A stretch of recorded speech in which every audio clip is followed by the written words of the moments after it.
Networks don't talk about it. Government can't tax it. But sports betting is a $200 billion a year business. That's a major U.S. Supreme Court ruling that could open the door for legalized sports betting all across the country. The Supreme Court is giving the green light for states to determine on their own whether they want to legalize sports gambling. Tell Donahue his next pick is good for 20 grand, but I need him to guarantee a win, okay? I need a lock. He's not that fucking good. No, Tommy, he has to. All right, he has to, or else they're going to kill me. Do you realize this, Tommy? They're going to fucking kill me. I can't afford to gamble anymore. I need a fucking lock. And we're back. Another season of Lock Talk. Joey, Jake, it is season 2. Joey, good to be back. How are we doing over on the East Coast? Excellent. Good to be back. Great to be back. Yeah, it's the intro. That was awesome. That was great. Yeah, it was great hearing that. It's been a while. I don't think it's been since my availability come last January, February was pretty thin. So, it's been a while since you and I have been on this. Absolutely, man. Absolutely. So good to be back. Definitely excited to have chat getting into it as well. As we move forward here, we're going to be streaming weekly on X, YouTube, and Twitch. Days are going to rotate a little bit. Joey just got engaged, so big shout out, Joey. Whoa. He'll be busy. Also, we both have jobs, so that also That's plays true. a part. Yeah. Forget about other that. Things. Yeah, you do forget about that sometimes. We don't do this full time at all. Got some new guests, some co-hosts, more. Talked to Isaac today. He'll be back on again to talk props as we get towards the NFL season. Make sure you follow on TikTok at Lock Talk Pod, as we're going to be posting more clips and stuff on there as well as we move through the season.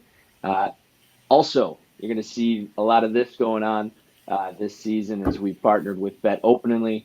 Not a sponsorship, not getting paid. They don't really do that anyways, and we don't really need it because the more we promote them, the more our bets get filled. Bet Openly, peer-to-peer betting, we've been talking about it for a long time. So if you've been listening to us at all, you already know everything you need to know about Bet Openly. We'll continue to talk about them as we continue to talk about wagers. Today's more informational than anything. And last thing I wanted to touch on, the Twitching Hour. It's something that I'm going to have coming on Sundays. Going to hop on Twitch during the end of the noon slate. Obviously, a play on the Witching Hour. Love to do it weekly. Going to be going to a lot of Packer games because we're good again, which is awesome. So, yeah, excited about season 2. I know Gino I've already talked to, possibly coming on to talk a little NFL before we start the season. Hopefully have a lot of the same guys from last year. Dan Koob, another one I'd love to see back on, drinking some bourbon with me and Joey. Joey, it's a college football podcast this time around. We're going to get into a lot. I sent Joey a Google Doc that is 10 pages long. I'm sure he read all of it very diligently as he got it like this afternoon. So we're going to touch on a lot of stuff as far as college football is concerned. Next week, we're going to get ready for the NFL, and we're also going to touch on college football week 1 because Joey and I were already looking towards that schedule. It's going to be a fun Labor Day weekend, college football coming out of our ears all the way through Monday. So, Joey, I'm super excited. This podcast literally just means football's back, and it does. There's nothing better than that. That's the best thing that could be. I'm frozen. I don't know if you can hear me. You are frozen. I can hear you. Yeah, okay. Sweet. You're very frozen. We got our first froze of the season. So shout out technology. StreamYard's only so reliable, but I do like the new view. Yeah, exciting stuff, man. Little refresh. Good to be back with you, okay? And it's good to be talking this stuff again and looking at the lines and all that. I've only looked at 1.5 of your 10 pages on this Google Doc, so nice. Take it away, man. Yeah, man. My biggest thing is there's so much that changed in the college football landscape now. It's mind-numbing to say the least. So this was obviously for this, but also an exercise for myself to basically wipe the slate clean because a lot of things that you remember from 2023 aren't going to be in 2024. Things are changing. Schools are changing. And I think that's probably where we're going to start. Joey, conferences realigned again. the Big Ten is now up to 18 schools. The ACC is at 17. Power 5 is trimmed down to the Power 4. 2 teams left in the Pac-12. And the Big 12 and the SEC are up to 16 teams each. I don't know, man. We kind of saw this all on the horizon over the last few years. We talked about it a lot last year. It's going to be a few mega conferences and then the rest of everything else. But, I mean, are you excited?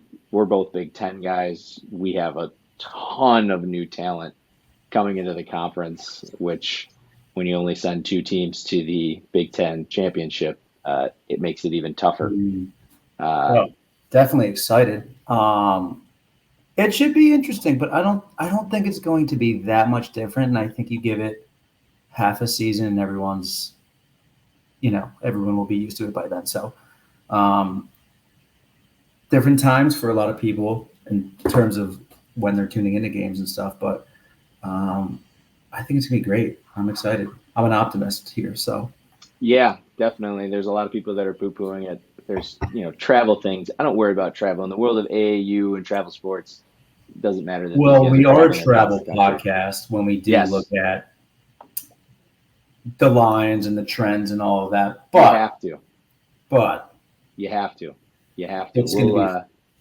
Well, it'll be interesting to see because it is going to come into, hey, this team's traveled X amount of miles in the last few weeks. How is that doing? It'll be interesting because there are some pretty widespread schedules out there when you look at it.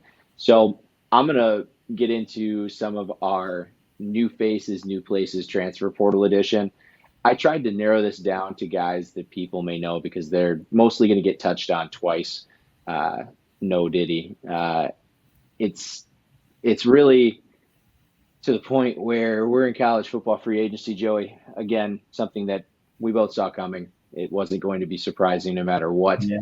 But there's a lot of new guys. So I'm going to hit rapid fire on these, hit some of the big ones. Ohio State starts this thing off. They had 3 big splashes. Will Howard now is quarterback. He was second team all Big 12 at Kansas State. Running back Quinshawn Judkins. He was the 2022 National Freshman Player of the Year. 2-team first team all SECs. He's had 2,700 yards and 31 touchdowns at Ole Miss. Also, if you play NCAA College Football 25, he's a cheat code. I think they've nerfed him a little bit. Safety Caleb Downs, he was the National Freshman Player of the Year last year, first team All-American as a freshman at Bama. He's going to hold it down defensively. Looking out on the West Coast, staying in the Big Ten, though, Oregon scooped up Dylan Gabriel. He's 30 touchdowns behind Case Keenum for the all-time career passing touchdown record. He's probably going to break that. So we're going to live in a world where Dylan Gabriel probably does that and gets drafted in like the 4th or 5th round. So that'll be cool. Honestly, right with Case Keenum. Miami, they picked up a couple of Pac-12 guys. Quarterback Cam Ward, he was at Incarnate Word a few years ago. Jumped to Wazoo, played well at Wazoo. He is now going to pair with Doak Walker semifinalist and twice first team all Pac-12 running back Damian Martinez. He was from Oregon State, great running back, had about 1,200 yards, I think, last year. Ward takes over for Tanner Van Dyke, who's now quarterback in my Wisconsin Badgers. As we stay in the Midwest and with quarterbacks, Duke quarterback Riley Leonard, good dual threat guy. He's taking over play calling duties at Notre Dame. Big year for Notre Dame. It's going to be interesting. They've got like a Hard Knocks type show coming out on Peacock that should be super interesting to watch. Buddy of mine who's a big Notre Dame fan is probably drooling all over himself, as Notre Dame fans are to do this time of year. Pivoting over to receiver, the Longhorns got in on the mini Alabama fire sale, grabbed Isaiah Bond. He's probably the Tide's number 1 option for 2024, in 2023. He went viral. He was one of the Lamborghini deal guys for Texas this year. That was always good to see. We'll talk more about that when we talk NIL in a little bit. DJ Uiagalelei, he joined a loaded portal class. He's going to be the starting quarterback at Florida State this year. This is his 3rd team in the past 3 seasons, jumps from Clemson to Oregon State to now Florida State. Should be interesting. Florida State we'll talk about in a little bit. Definitely interesting. Ole Miss, they had the number 1 ranked NIL class, not NIL, transfer portal class. Easy to get those crossed. Featured top D lineman, Texas A&M's Walter Nolan. He's a preseason Nagurski and Outland Trophy watchlist guy. He's going to be a top draft pick. They got the number 1 edge guy, Princely, and I'm going to murder the fuck out of his last name, Uman Melen. That's a good first try at it. Sounds good enough. He was out of Florida, second team All SEC in 23. Wide receiver Juice Wells, he's going to be great. He had just under 1,000 yards, 6 touchdowns at South Carolina in 22. Only played 3 games last year with a foot injury, so he's going to be one of the top targets for Jackson Dart down at Ole Miss. We'll talk about Ole Miss. Ole Miss is a really, really interesting deal. Other guys worth noting, KJ Jefferson, quarterback out of Arkansas. He jumps to UCF. Penny Boone is going to be there as well. He was one of the top backs in the MAC. So if you follow my MAC in action, you know who Kenny Boone is. Speaking of the MAC, top quarterback in the MAC, Curtis Rourke. He goes from Ohio to Indiana. He joins 13 players that jump ship, and James Madison, as Joey is in and out from the camera. I can hear you. I can. That works. Yeah. Audio show. Rose. But anyways, like I said, 13 players, 12 coaches from JMU jump ship. They're now with Indiana. Indiana is going to be a super interesting team in the Big Ten as they move forward.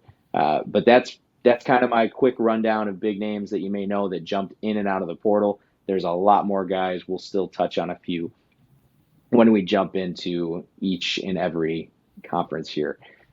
I want to talk NIL a little bit, Joey. Even though I can't see, can you still hear me? Are you there? Oh, I'm here, brother. Terrific. NIL. We're 3 years into this thing. My question, good or bad, we're going to start in Texas. Isaiah Bond, Michael Taffe, they both get deals with Lamborghini of Austin. It's worth noting they did this for strong academics, so good for them. Nothing really new. Sark's been doing it for a few years.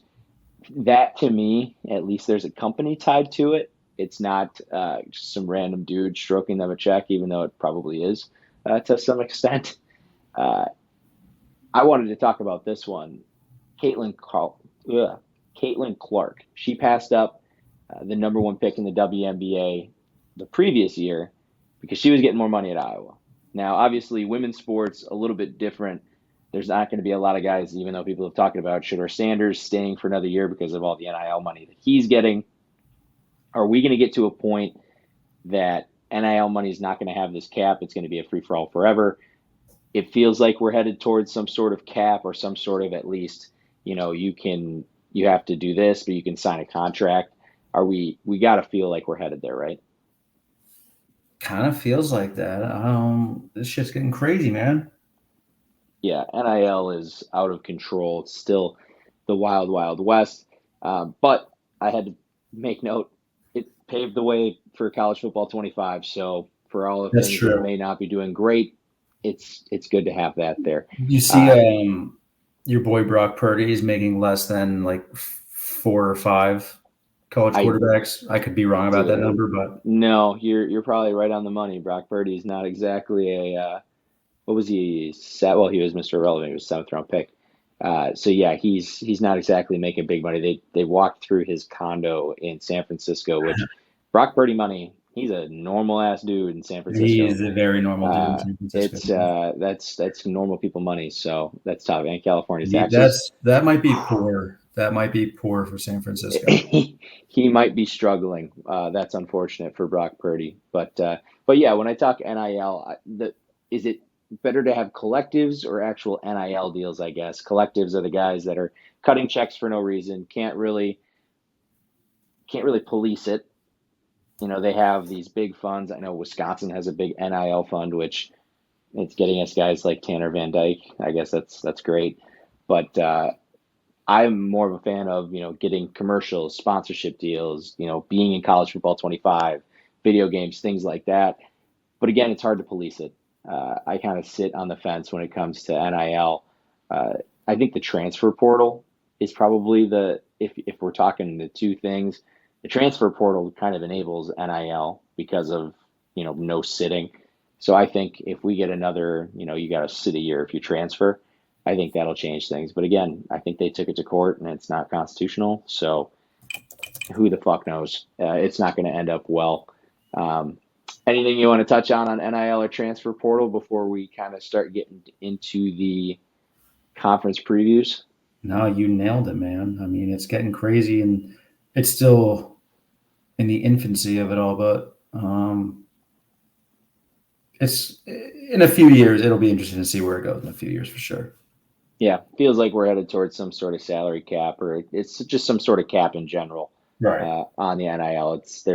There's no way at this rate that it stays the way that it is, because even as a Wisconsin Badger fan, I thought we would kind of be out of the loop when it comes to transfer portal and not losing guys constantly, but we lost most of our receiver room like either last year or the year before. So, yeah, it's rough. But let's get into our Power 4 preview, because we are no longer in Power 5.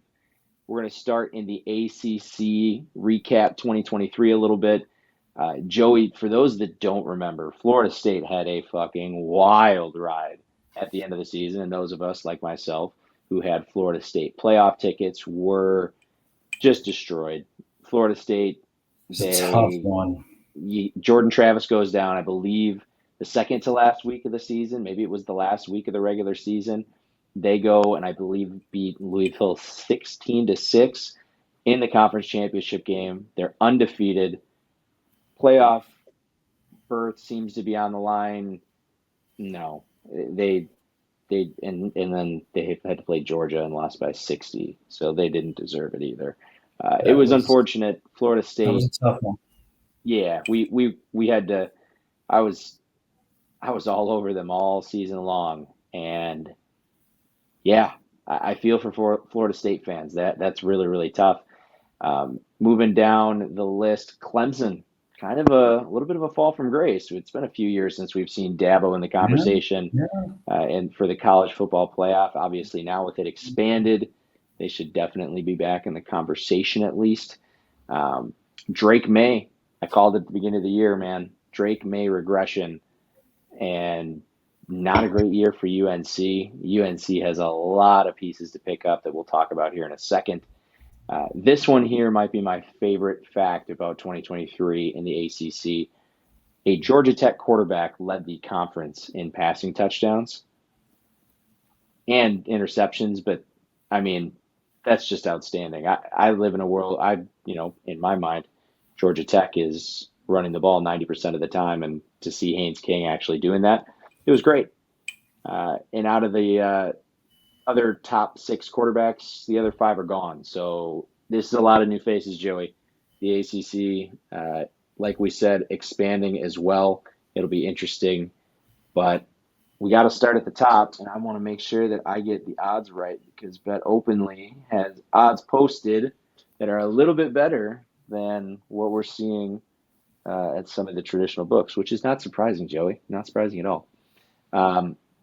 Let's talk FSU. FSU comes in odds-on favorite. They are plus 333 right now on Bet Openly. DJ Uiagalelei leading the way. A ton of transfer portal help. They get Bama ship jumpers, running back Roydell Williams, wide receiver Malik Benson. They'll probably be the 2 top contributors when it comes to their offense. Their defense, kind of the way that this team moves. If the defense does well, they're going to win games. Right now, their win total sits at 9.5. It's interesting that FSU, I don't think very highly of DJ Uiagalelei. I know you've watched him obviously over the years too.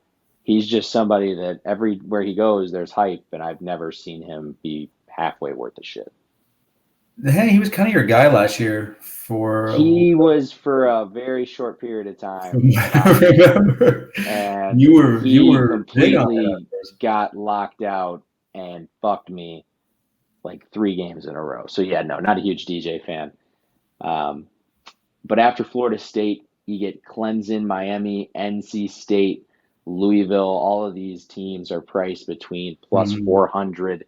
And I think Louisville is actually out to plus 889 on Bet Openly. They're plus 600 in a lot of books. Honestly, if you're trying to, I don't know who's going to book it. You got to hope somebody books it. There's really good prices if you're betting conferences.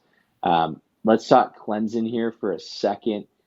Cade Klubnik back. He's going to feature one of the league's top running backs, Phil Maffa, 186 yards, 2 touchdowns in the Notre Dame game last year. For those of you that remember that. This is Clemson looking at a 9.5 win total with some plus money on the over. Looking at Miami, they get the Pac-12 cast-offs. We talked about them before. It's Cam Ward and Damian Martinez on offense. Defense is replacing 9 starters. Big question mark heading into the season. The over at 9.5 is juiced. This is a team to me, Joey. Write it down right now. Miami overs are going to be popping early on in the season. I want to see who Miami's playing, actually. I'm looking it up. Florida. Florida's fucking garbage, too. Yeah. Give me whatever line they have in that game, and I'll bet it 3 times over. There might be a line on that, actually. There is. Does that say 53? 53.5. I'm gonna bet that with my cock. Florida. I think you should do it right now. Why not? I saw it earlier. I'm scrolling now to see. So it's 53.5 there, and Bet Openly says, "Oh, we're so back." Oh yeah. That's going to be a long ways out, but it must be nice. Okay, that's 3:30 on Saturday the 31st. Oh, they don't have week ones yet. That's okay. Yeah, no. I'll get to it. I trust my line will be good on that. Love the over. We'll have that on there soon. Yeah, love the over spot 53.5 Florida and Miami in week 1. Anyways, back to what I was getting to with Miami. Like I said, 9.5 win total. NC State, this is a really interesting team. I'm super high on NC State this fall. They have Coastal Carolina's Grayson McCall at quarterback. Probably should have listed him in the new faces section. He's going to slot in with a few other big transfers on offense. They did lose Conference Player of the Year Peyton Wilson on defense. That's tough. The defense has been top 3 in scoring for the past 3 seasons, so it's tough to tell exactly where they'll be. Their win total is 8.5, the under being priced at even money. It'll be interesting. I like NC State a lot. I don't know if I like them over 8.5 quite as much. I guess we'll see how they play over the first few weeks. The last of the group is Louisville. They felt like game shy of a conference title. I still don't know how they didn't beat Florida State with Travis's backup in there. Brian Brom, he has his first kind of case of turnover as head coach after he took over from Purdue last year. He did bring in Texas Tech quarterback Tyler Show, never really caught on, had a bunch of injuries. The defense should be in the top half. I just really don't know what to expect. Their total is 8.5. The over is pretty juiced. When you look at the middle schools here, Virginia Tech plus 1,000 to win the conference. Actually, let me back it up here.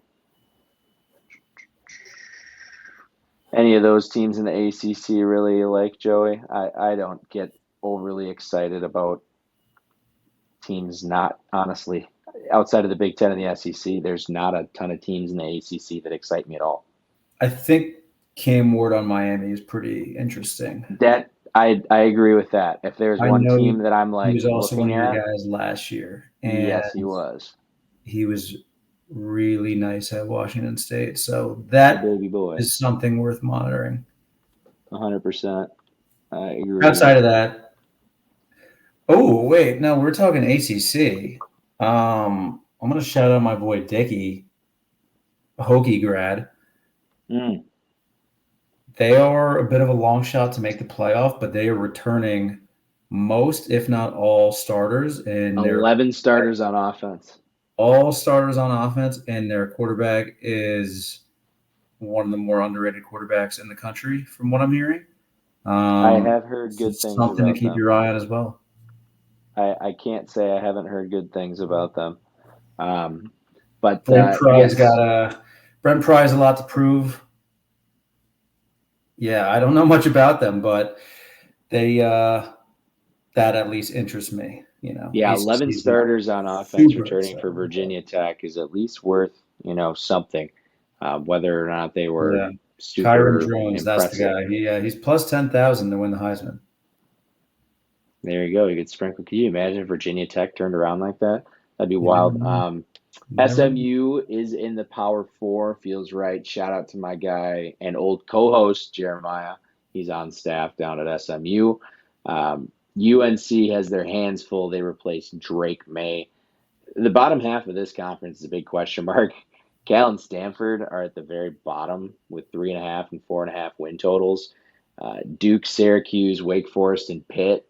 I remember when it was Wake Forest and Pitt battling it out for a championship. Duke as well. These teams went from contenders to praying for some bowl eligibility, and then at the very, very bottom you get UVA, BC, who we kind of joked about before, and then Georgia Tech. So yeah, Georgia Tech is going to be an interesting one there at the bottom because Haynes King does return. It'll be interesting to see if he doesn't turn the ball over as much. But like I said, I'm not super bought in on the ACC, but we will see how this season shakes out. Any last words for the ACC there, Joey? Nah. Nah. Those will be good noon games, but there will be a lot of good noon and 11 o'clock kickoffs in the ACC. Yeah, exactly. I agree. Nothing else really for the ACC. Awesome. All right, well, let's move on to, I guess, the number 3 conference. I mean, you could fight the ACC and the Big 12 all day long. The Big 12, Joey, the Big 12 has changed a little bit. Yeah, here we go. Let's take a look at 23 first. Texas and Oklahoma, they go out with a bang. Texas makes the college football playoff. Oklahoma did miss the Big 12 championship game, Oklahoma State. And Ollie Gordon show is going to be a fun one. We'll talk about him in a little bit. They looked really good in bowl season. They were 5-1 before Iowa State, OU, and Texas all lost. The one big thing to me that stands out, and we'll talk about him a little bit, one of my favorite bets coming into the season, Kansas football is back, man. Lance Leopold did it, ex-UW Whitewater coach. Another thing from 23, BYU, Cincy, UCF, Houston, all newcomers. They all stunk in their first year. And now you bring in Utah, Arizona, Colorado, and ASU. And let's start with the favorites to win the whole damn league, man. Not often do you join a conference and you're immediately picked to win said conference. I want to pull up my odds here on Bet Openly. But moving from the Pac-12 to the Big 12, it's the Utah Utes. They're plus 306 to win this thing.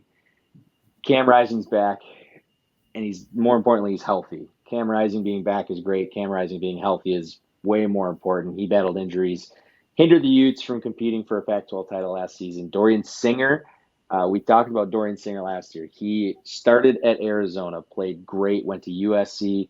USC just didn't look right last year, and now he is joining the Utah Utes. I think he's going to be a really, really good addition. He might be one of the top receivers in the country when it's all said and done. Defense gets a lot of support from the portal. They get a lot of help from a team that allowed less than 20 points per game last season. Joey, their win total sits at 9.5, a very expensive overprice.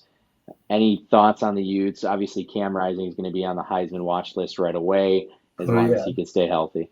No, that's it. You said it. You nailed it. They've been super exciting the past few years. So, they're pretty cool going into this year. Yeah, it'll be a good spot for them. Kansas State's going to be an interesting one. They're plus 417 to win the league. They lose Will Howard to Ohio State, and they're going to have but they're going to have a solid backfield. DJ Giddens, Dylan Edwards. Yes, Dylan Edwards out of Colorado, for those of you that remember the beginning of Colorado's run last year. He's going to be joining Giddens, who had over 1,200 yards for the Wildcats. 7 starters return on defense. Should stay solid. They allow 21 points per game. Their win total, also 9.5. However, theirs is plus money on the over. Talked about him a little bit just a few minutes ago.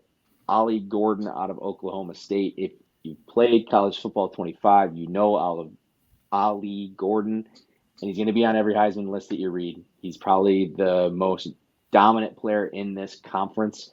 Alan Bowman is back under center. He's okay, but the biggest thing for Oklahoma State, they're probably the best offensive line in football, and that's probably a reason why Ollie Gordon, I'm having a real hard time with Ollie's name. Holy shit. but that's probably why he's as good as he is it is one of the best offensive lines in football. Yeah. Now there's QR codes now. Yeah, I saw that. Go into that more. Oh, I don't know. I just saw it right before we started recording, so I have no idea. But I don't know what it's for, but they have QR codes on their helmets. Yeah, there's a bunch of that going on. I know Colorado's got their handles on the back, which I think they did last year. But anyways, back to Oklahoma State. On defense, they need to get way better. It's second year under D coordinator Brian Nardo. They were among the worst against the pass last season. That does not work, especially in the Big 12.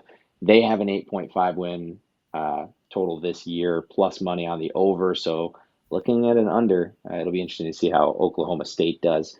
I kind of mentioned that before. Kansas is back. Lance Leopold, for those of you that live in the state of Wisconsin, you know the lore behind UW Whitewater. This man ran an absolute fucking dynasty at Whitewater, went to Buffalo, and then I think he goes Buffalo to Kansas. I don't know if there was a stop in between Kansas and Buffalo. Anyways, 9 wins last season. He is bringing back Jalen Daniels, not Jalen, whatever it is. Great quarterback, super, super dynamic. The hype's never really been higher. They get a new offensive coordinator, Jeff Grimes, coming in via Baylor. Should be a good add to the unit. He was also BYU's OC with Zach Wilson, was the LSU offensive line coach for their national championship game. So he's got a really solid resume. On defense, Kansas, they allowed just 11 touchdown passes last year, which to me just was mind-boggling. If they improve even marginally, this is going to be a really good team. Joey, their win total is 8.5. I'm probably going to end up putting 2 units on this. I got to figure out if I can get this down on Bet Openly if I have to go offshore. But I am super, super excited about Kansas. But if you remember, I was super excited about Kansas last year too. I was going to say, I've said this a few times on this pod already, but he was also your guy last year, Daniels. You loved when he's him healthy. You loved him too. So maybe I think these will be your guys again this season. My baby boys. I got a whole group of guys that I surprised stayed. Like I'm surprised Daniels stayed. There's a lot of good quarterback play that we're going to see this year, in my opinion. The next group of teams in the Big 12, you got UCF, Iowa State, Arizona, Texas Tech. New face on the block, Arizona. They went from 1 win in 21. They had 5 wins in 22. And then they get 10 wins in 23. But unfortunately, Jedd Fisch, he's gone. He's going to Washington. Noah Fifita, that's a name you want to know. Good quarterback. He's going to be probably one of the top in the country. Wildcats number, they're 7.5. They're about 10-1 to win the conference. So that'll be an interesting team. Fifita too. I would keep an eye on him. He's top 10 in preseason Heisman rankings right now. So absolutely. Do you have his odds? I'm seeing an offshore book plus 1620. Nice. Offshore, sometimes where it's at, if you know what I mean. Absolutely. Iowa State, you look at a 7.5 win total. Matt Campbell's crazy as fuck. Still, I think they're going to sit in the middle of the conference unless the offense takes a massive leap. They're not a team that I expect a whole lot of this year. But always excited to watch Matt Campbell lose his mind on the sideline. He's one of our favorites. Yeah, he's a nut. That guy's a nut. That's a perfect way to put it. He's an absolute nut. Texas Tech, they're going to go as far as their All-American running back Taj Brooks takes them. They lose 3 of their top 4 receivers. We also saw quarterback Aaron Morton. He looked really good at times. He looked unplayable at times. They have a 7.5 win total that looks pretty accurate for Texas Tech. I don't have much to go. Brooks will be another guy that probably has some decent Heisman odds as they move towards the season. UCF, though, this is a team that I really wanted to talk about. KJ Jefferson was one of my guys that didn't go well at Arkansas, but now he's at UCF, and they've also got running back RJ Harvey. Gus Malzahn, it feels like he's got himself an 8 or a 9 win team. 7.5 feels really low to me, but it's probably just me buying into KJ Jefferson again. So KJ may or may not have just gotten really fat and signed a bunch of NIL deals, but that's to be seen. I hope that he has a good season. Hopefully UCF is a new look for him because he really needed it. Let's see. So you move down after the second tier. We get into TCU, West Virginia, and Colorado. TCU and West Virginia, they both kind of return guys offensively. They both lack game changers. Joey, you're going to see West Virginia week 1. Was that right? That will be on the 31st, correct? Oh, the 30. Yep, perfect. So you get to see them early. Colorado, I don't really feel like spending a whole lot of time on Colorado. Yeah. We did that plenty of last year. Win total for them 5.5. So that'll be really interesting. I had their win total last year. I think it was 4.5, 3.5. It was low. It was 3.5. Yeah. It was low. It was hovering right around 4 from what I remember, and they got that. It was a little sweaty because they burned out fast. So, hey, man, if Colorado can get an offensive line, a defensive line, linebackers, tight ends, basically everything but skill position players and DBs, yeah, man, they'll be really good. But until then, to be seen. Let's move along. Or actually, we do have the bottom of the conference. We do have to mention Baylor, Cincinnati, Arizona State, Houston, and BYU. But I'm not really jumping into any of those teams. Do you want to jump into the SEC there, Joey, or want to talk anything left in the Big 12? All on you, my man. I'm good. All right, man. SEC looking at 23. Final year of Saban.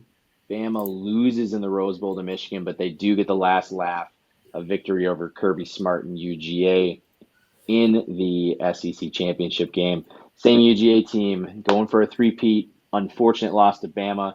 They just shit down Florida State's throat in the Peach Bowl or whatever New Year's Six Bowl they ended up playing in that nobody really cared about, but apparently Georgia took very personally. Missouri and Ole Miss both won 11 games, finished 8th and 9th in the AP poll. They both return a bunch of guys and should be super exciting.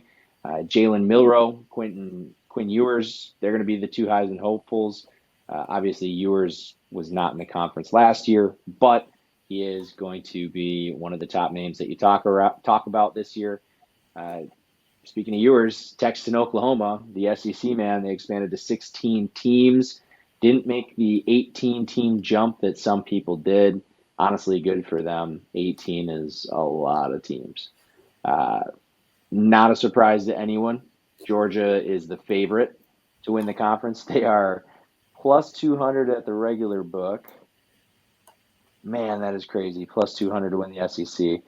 And plus 200 to win on Bet Openly. So, yeah, wow. The house is worried about Georgia, man. The Dogs, they were a one hiccup short of another shot at a natty. Carson Beck, another year under his belt, had 4,000 yards. Big one for them. Running back Trevor Etienne transfers in from Florida. Great lineage of running back play at Georgia, so it'll be a good ad for them. They return their wide receiver corps with a couple of transfers added for depth. Offensive line, 2 previous All-Americans. Realistically, they could have 1 or 2 more by the end of the year. The defense, never been an issue. That should continue. They did allow almost 40 yards per game more versus the run last season, but they got 6 starters returning. They should only improve. Their win total, buddy, it's 10.5 with a hefty price on the over. It's going to be another year of the Dogs, and I don't really see anybody in the SEC competing with Georgia as it sits, but it's college football. Things change. What do you think about the Dogs as we move into the fall?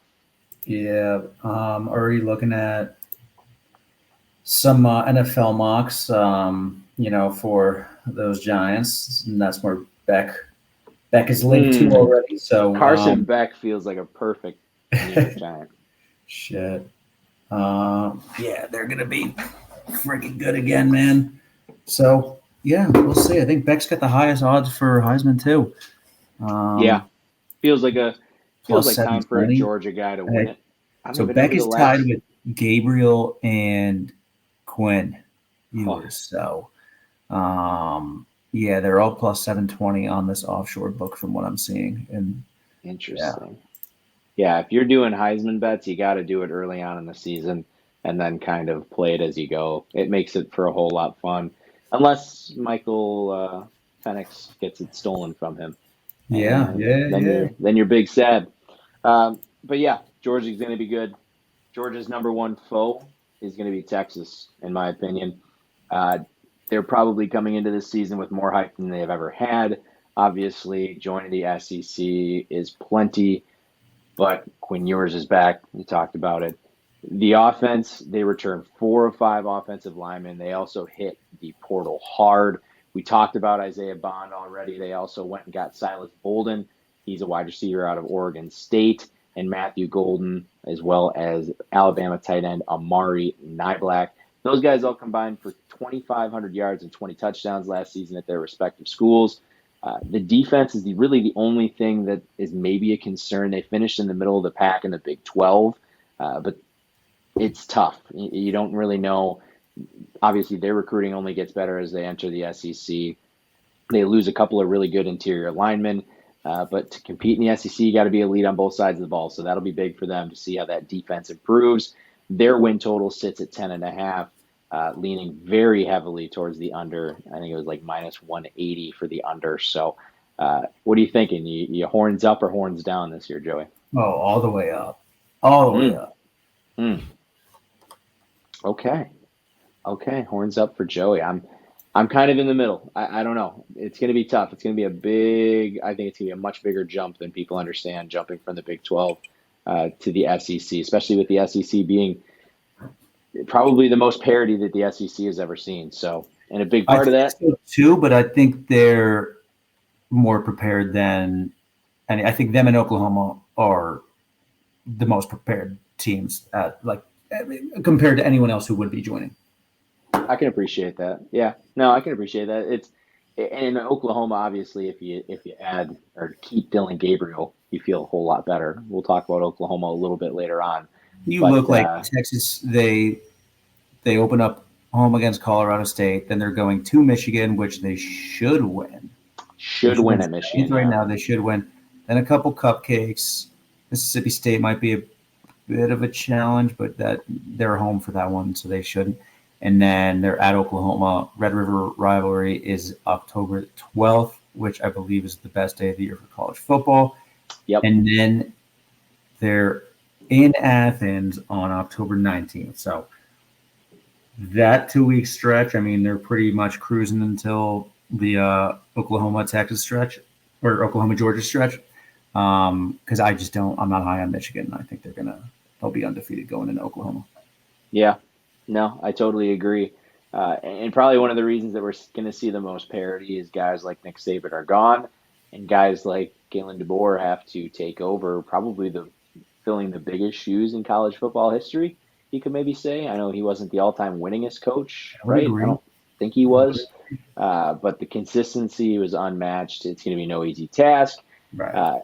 This program saw 60 players hit the transfer portal this offseason.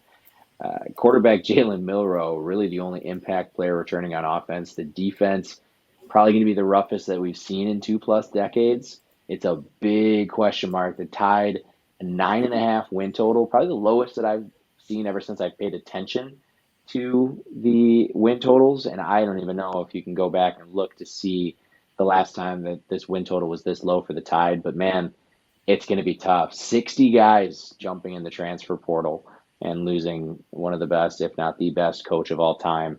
It's going to be a tough year for Alabama. Wisconsin gets them, I think, week 3 in Madison. So I'm sure we'll still lose, but we get them at probably the most vulnerable time.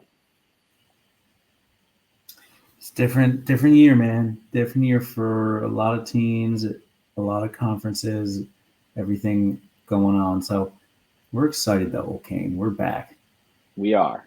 And that's the thing is, like, it does feel like we're getting a refresh of a new college football. We have the video game come out. We have all this new conference. NIL, right. The players are more accessible than they've ever been. So you know more superstars than you've ever known.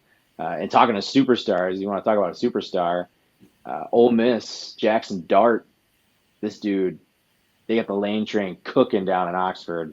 Another team that I have probably hyped up more than I should have over the past few years. Their number is 9.5. They won 11 games last year. Super excited to see how they do. Jackson Dart, like I said, they also have the number one recruiting class, or not recruiting, rather, the number one transfer portal class in the country. It'll be really cool to see how Ole Miss does in a year where the SEC is pretty vulnerable. Once you get past Georgia, obviously, at 1, there's obviously an opening for 2 that Ole Miss could compete for. Yeah. The Dart man, he was nice last year. Didn't he have an injury scare last week? And sorry, Yeah, I'm just talking out of my ass right now. I'm just scrolling on Twitter while I'm frozen here. So nice. Yeah, I don't recall that he had one, but if he did, that would suck for them. No, I think it was just a scare over the past week. But okay. No, he was balling last year. He was great. You were fun to watch. Yeah, they're going to be great. Report 7 hours ago. Oklahoma State players will wear QR codes on their helmets this season that link to the general team fund for every student athlete on the roster. Okay. Oh, so it's just more giving the kids money. Okay, well, get the boys paid. I'm all cool with that.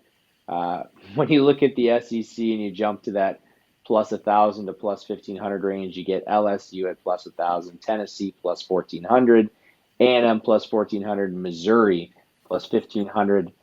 Let's start in the Bayou. LSU, the Tigers, they've won 10 games each of the past 2 seasons under Brian Kelly. However, Heisman quarterback gets drafted number 2. Your star wide receiver goes number 6. You got some work to do. Garrett Nussmeier is going to be the quarterback down there. Don't really know a whole lot of him over the past 3 seasons. Haven't really seen him play meaningful football. Defensively, LSU objectively bad since Kelly's takeover, which is really weird. They allowed 33 points per game in conference last season. It's going to be really interesting to see. I think their win total, I didn't have it here, I think it was 9.5 for LSU. A team that I don't know how many years Brian Kelly gets before he needs to be in the conversation as one of the best teams in the SEC, but hard to say. College football is jumpy. Any thoughts on the Tigers? No, not. There is a lot of hype around that guy, but a lot of big shoes to fill there. My guy Neighbors, he's gone too. So big strip club guy, Malik Neighbors. Big strip club guy. I think that was a one-time thing. Oh, I'm sure it was. If I know 20-year-old guys with a bunch of money, they don't like strip clubs. Yeah, but so next, moving on in the SEC, get ready to pronounce the name Nico. I believe it's Lavea. I'm not doing good with pronunciations. Anyways, sophomore quarterback's taking the reins. If you guys remember, he got a $10 million deal, I think, as a junior for NIL. So he's finally taken the reins. It was a tough year in Knoxville last year, but this offense is going to be fun. He's got a trio of receivers, and listen to this trio of names. You get Squirrel White, Brew McCoy, and Chris Brazzell. It's going to be a fun offense to watch. It'll be interesting to see if Nico can actually be the guy that he is paid to be at this point. He's only a sophomore, so obviously he's going to have 2 years to really figure this thing out unless he jumps in the transfer portal, which is not out of the question. But what is the question is the defense. Can they keep teams in check? That's been Tennessee's issue over the past few years. They have a 9.5 win total with it leaning under. Moving on to Missouri. Incredible season for Missouri. 11-2 last year. And honestly, a team that can position themselves up there again. You get Brady Cook at quarterback. He's going to throw to one of the best receivers in the country. If you haven't, I'm going to tell you, go watch a YouTube video, Luther Burden III. I did it a few days ago. He is so much fun to watch. And all of their top 4 receivers are back, and their top tight end. It's going to be interesting. The defense gets a new scheme, but really hard not to be excited if you're a Tigers fan. Their win total sits at 9.5. The price leans heavily under. Tougher schedule as far as ranking goes. I'd have to dig in and kind of see who they play when they play, but interesting team, Missouri, to say the least. Any thoughts on your end for the other Tigers? Another team that was very exciting last year, especially towards the end. So with those guys coming back, no, don't sleep on them. They can make some noise. Yeah, a team that I am going to continue to sleep on until they show me otherwise. The Texas A&M Aggies, they sit in college football purgatory. They've won between 7 and 9 games in all but one of the past 11 seasons. I loved Mike Elko at Duke, but his doomsday clock starts immediately. The boosters in Aggieland do not fuck around. Both Kevin Sumlin and Jimbo Fisher, they were given 5 years to contend for a national title.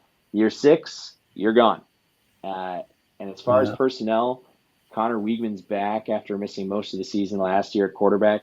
It is going to be cool. He's going to be thrown to Moose Muhammad III. So obviously, I grew up with Moose and Muhammad. So we get to see the offspring Moose out there. Elko's a defensive guy. I expect the team to get better on the defensive side of the ball. You're looking at a win total of 8.5.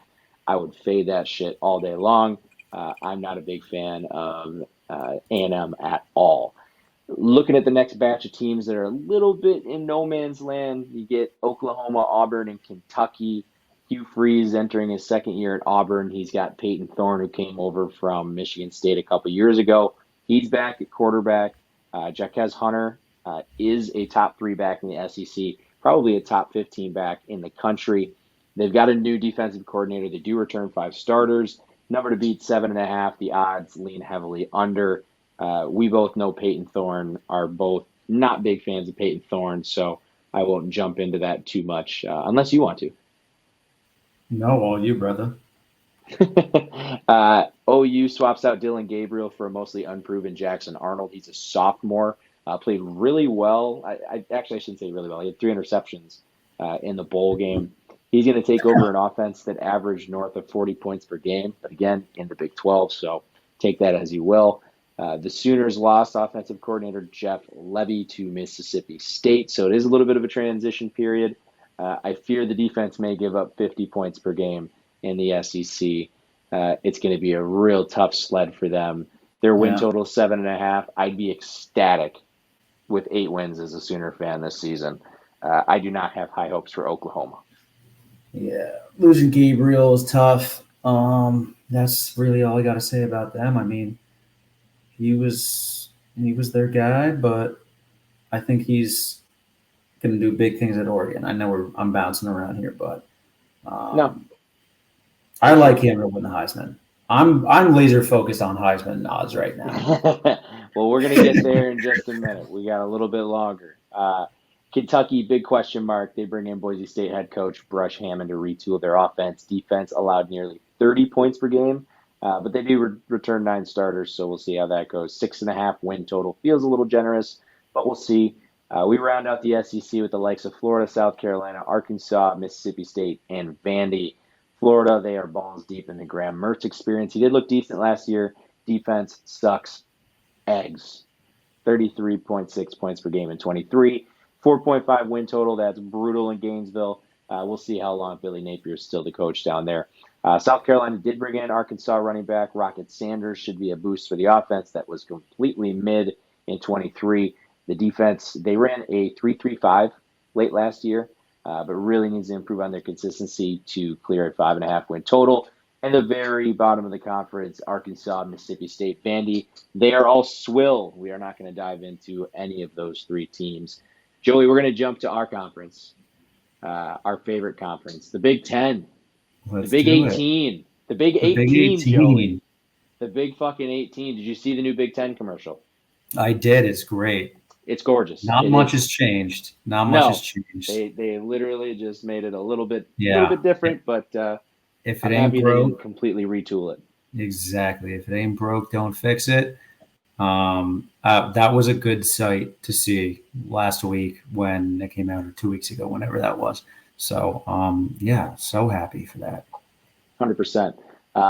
Looking at the 2023 brief recap, Harbaugh and Michigan, they finally get over the hump, win their national championship, beat Ohio State again.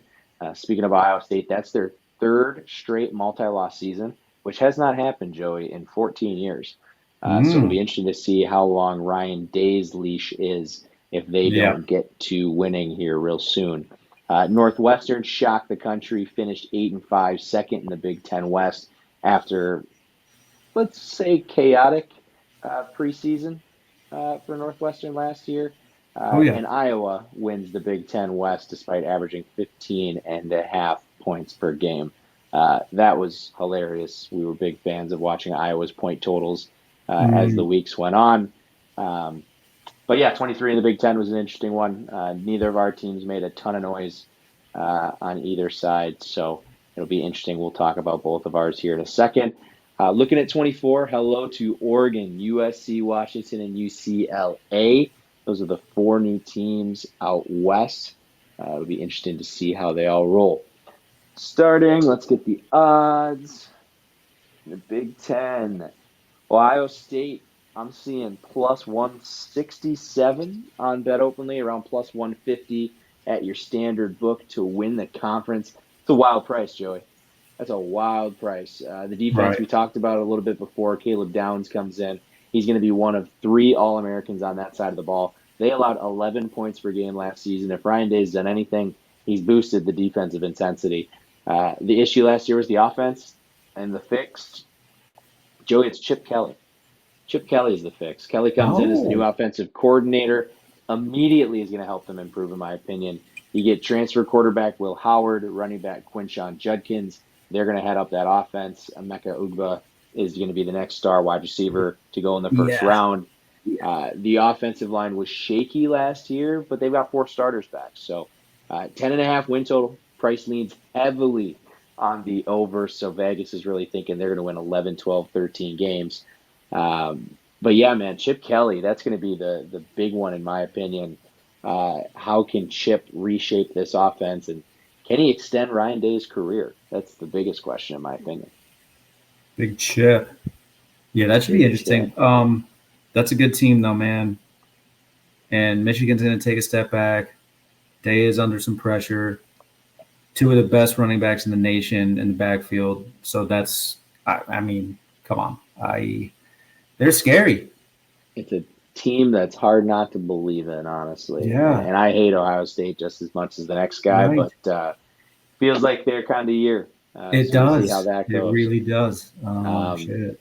Next, Oregon Ducks. They plan to not miss a beat in the Big Ten. Vegas thinks that they won't. The Ducks have the second best odds to win at plus 225. Our mind immediately snaps to Dylan Gabriel. We've talked about him at length already. One of the highest rated portal acquisitions that we've ever seen at this point. You throw in a pair of All-American receivers with Evan Stewart and Tez Johnson. They combined for over 2,500 yards and 24 touchdowns. The backfield's solid. They do lose Bucky Irving. Loved Bucky Irving. Thought he was great. Jordan Williams did average over 7 yards per carry with over 100 attempts. So he has absolute potential to be a first-team All-Big Ten selection in a conference that has outstanding running back play. Defensively, they hit the portal hard. They brought in one of my favorite DBs, Washington's Jabbar Muhammad. He should head up one of the Big Ten's best secondaries. We got even money on a 10.5 win total for the Ducks. I think the Ducks are going to be good. You talk about it, as a team. Obviously, you're big on Dylan Gabriel. The guy's got his targets. The defense should be good. I do believe in the coach over there. It seems like a very good team in Oregon as well. Oh, yeah. Lanning's a maniac. A maniac. He doesn't give a fuck. Him and Gabriel, that's a good pairing. They're returning a bunch, as you said. I like them a lot heading into this year. Yeah. What is their national championship odds for Oregon? I was just thinking that. Yeah, I don't know, but something. National championship winner, the Oregon Ducks are third at plus 778. You get Georgia at plus 333, Ohio State plus 361, Oregon plus 778. Whew. Steady and ahead. That's going to be an interesting one. Oregon's going to be really interesting to be in the Big Ten. I am not excited for the Badgers to play them this year. I think that's going to be a bloodbath. Let's talk about your team, Joey. Talking about them with these other teams, but that's the new world we live in. That is. Let's talk about your boys. Penn State Nittany Lions, third best odds to take the cake at plus 500 to win the conference. They are returning Drew Aller through 25 touchdowns, 2 interceptions last year. Kansas's OC is now calling the plays, so that'll be awesome. That's for a big you. one. Oh, big win for you guys. That's a big one. That's the biggest change, I think, from last year. For you guys, well, I mean, that's the biggest thing. Although they led the league in scoring, you score 12 points against Ohio State, 15 points against Michigan. That's just not going to cut it. You know, you need to be elite in those situations, and they weren't. You guys have a terrific 1-2 punch. Singleton and Allen in the backfield. Oh, yeah. A few unknowns at receiver, but it seems like you guys always seem to figure that out. Do you know your receivers offhand? No, Lambert Smith left for, I think, Auburn. Yep. But I like the optimism coming from your camp, and I kind of agree there. The two-headed monster in the backfield is going to lead the way, and I think Aller is good enough to make these relatively lesser-known guys more well-known. So at receiver, that is. So I'm not so worried about that. That has been a big concern, and they always find tight ends too. So I'm not so worried. I think the OC coming from Kansas, the guy they had last year before they canned him was not great. So it's exciting with a new guy calling the plays. Yeah, absolutely. And defensively, you get another new coordinator. IU's old coach, Tom Allen, takes over for the now Duke head coach, Manny Diaz. The Lions, they've been top 10 in scoring the past couple of years. I think they were third 2 years ago. Look to do that again. Largely reloading, replacing both starting corners. That'll be tough. The number is 9.5, leaning heavily on the over. I think if that was relatively decently priced, I would be all over that over at 9.5. But I guess I haven't looked at your schedule. But the schedule's the schedule is definitely a little stronger than. I mean, they don't have Oregon, which is big. Always good. So that leads me to believe that you have Ohio State and Michigan. Yeah, starting off against West Virginia, I mean, that's not a walk in the park. I don't know much about Illinois, but Penn State is home for that one, so hopefully they take care of business. UCLA, I'm not even going to talk about. They do play at USC. That is a winnable game, but that doesn't make me feel super comfortable. And then they go to your neck of the woods, Madison. They have a bye week, and then they go to Madison. Ooh, back-to-back bye weeks. Good for you. A week after Madison, they're home against Ohio State. Then they're home against Washington. That's a tough stretch right there. And that's typically when they start breaking down. So they do have a little bit of I'm not super hopeful myself. It's kind of same shit new year. But we'll see. One can hope. Absolutely. One can always hope. Let's move along to Michigan. When you talk Michigan, you'd be foolish not to talk about the defense. One of the top front sevens in the nation. They did hit the portal to help their secondary.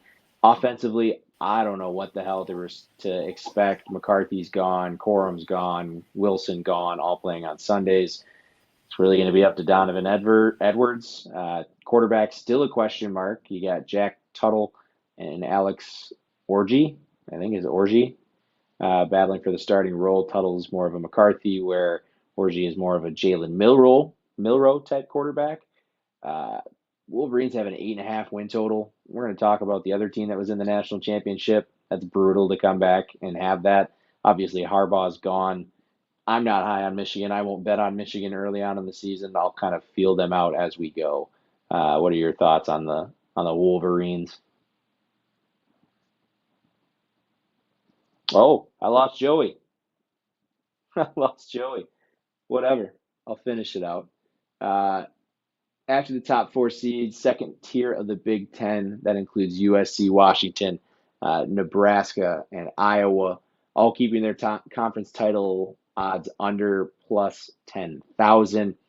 USC, they're going to adapt to post Caleb Williams' life. They'll do it with Miller Moss In the Holiday Bowl, he had 372 yards and 6 touchdowns. The kid can chuck it. There should be some optimism coming into this season for this team. Most of the skill position guys are going to be stepping into much bigger roles, so we'll see how that goes for them. Now, the defense can't really get much worse. They did poach UCLA defensive coordinator D'Anton Lynn, who had the number 2 scoring defense in the Pac-12 last season. Will it translate to the Big Ten? We'll see if he can get this group in order. They need a big boost to clear their win total, which is sitting at 7.5. This year, we don't get to make fun of Iowa's offense quite as much now that the coordinator's job doesn't rely on a precise points per game figure. We do get to point and laugh because they punt their opponents into submission, albeit without All-American Torrey Taylor. He's now in the NFL. They are going to start Cade McNamara. He didn't play a whole lot last season. They only had 15 points per game. So they really can't get any worse. Iowa's number is 8.5. It's leaning under. I just really hope Iowa crashes and burns being a Badger fan. So we'll see how that goes. Dylan Raiola. Let's talk about him a little bit. Freshman, 5-star guy. Oh, Joey just texted me. Head to... Oh, tough scene. Joey's out for the rest of the episode. No big deal. We're almost done here. Let's talk Dylan Raiola, 5-star quarterback for Nebraska. I don't think he's going to do it right away. Probably the most hyped Nebraska recruit in a couple decades. They've got some Power 5 transfers, Power 4 transfers, I guess now, filling in at skill positions, but they're all largely untested. Defense last year was great, held opponents to 20 points per game. Win total 7.5. Vegas sees them improving from 5-7 from a year ago. Another team that I really don't want to see get better as a Badger fan, but Nebraska, things are looking up. Where things aren't looking up, I feel for Washington. And as a better of theirs last year, they really helped me crawl out of a shitty hole for college football. Jedd Fisch, talked about him a little earlier. He arrives via Arizona. He's going to rebuild. He's going to pair with quarterback Will Rogers, who, for those of you who watched over the past few years, he chucked it around the yard quite a bit at Mississippi State. Will the offense average 36 points per game in the Big Ten and without all their weapons? Absolutely not. It's just not going to happen. Honestly, they'll be lucky to clear 30 on a regular basis in this league. The defense is going to look about 90% different this season, so who really knows? But again, just like Michigan, going from the Natty to a 6.5 win total, that's brutal. Tier 3, we're grouping Wisconsin, Maryland, Rutgers, and Indiana. My Badgers really can't be 7-6 again, man. With their schedule, it's going to be tough to beat the mid-allegations this season. We get Tyler Van Dyke coming in at quarterback. Apparently, we're just transfer you for these quarterbacks that are good, not great. We'll see how he does this year. Trez Malusi is back. Broke his leg last year. He'll be a decent running back for us. The defense, they will indeed be nasty. But I've been told we're not super deep, so that's tough. Secondary is very good. Might be a long year in Madison. I'll ride the over 6.5 wins because I'm a sucker. Maryland begins life without Tagovailoa, and it's looking a little bleak. They need to replace 4 guys up front, multiple skill positions. Tough to handicap them early on. On defense, they do have some talent coming back, so we'll see. They need to retool their secondary. 6.5 total for even money.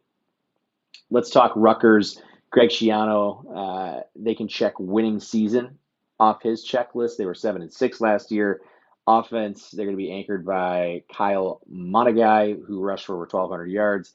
He could be a Doak Walker conversational guy. He was great for the Knights last year. I wanted to say the quarterback from Minnesota. I'm going to give the name. People love it when I try the names. Athan Kaliakamanis. Actually, I think I got that. He's playing quarterback. For those of us that are Big Ten fans, we know that name. He comes over from Minnesota. They need to improve on a really bad passing attack. The defense, multiple All Big Ten selections. I think they have one at every single level. Should finish top 5. Their total 6.5. Seems pretty achievable. They avoid Oregon, Ohio State, Penn State, and Michigan on their schedule. The last team that I want to touch on here is Indiana, the Hoosiers. One of the most interesting teams. I talked about it. They are littered with James Madison guys, 12 players, 13 coaches. That paired with Curtis Rourke, great reason to be optimistic if you're an IU fan. Their 5.5 win total leans to the over. Hard to say what all these guys are going to look like in the Big Ten. So Minnesota, UCLA, Illinois, 5.5 win totals that lean significantly under. Illinois, their once great defense completely collapsed last year. the boat continues to sink in Minnesota. I only say this because one of those two is going to beat Wisconsin this year. I guarantee it. And I'll be big sad. UCLA just not in a good situation with Chip Kelly jumping ship and also losing their defensive coordinator. And then the very end of the conference, you get Purdue and Northwestern bringing up the rear 4.5 win totals. Going to be really cool. Northwestern playing their games on the lake this year at their practice facility. It's going to be a really cool place to see a game. Unfortunately, tickets are like $500 if you want to go. I already tried to look to see if the Badger Northwestern tickets were available. But honestly, that's it. Joey's out of here. We'll get back next week. I'll figure out a day that works for both of us. We'll talk some NFL. Appreciate everybody for coming in. 20 people watching. Love that. Good stuff. Make sure you follow on X, on Twitch, on YouTube, a little bit of everything. But appreciate you guys. Thanks for watching, and we'll talk to you next week.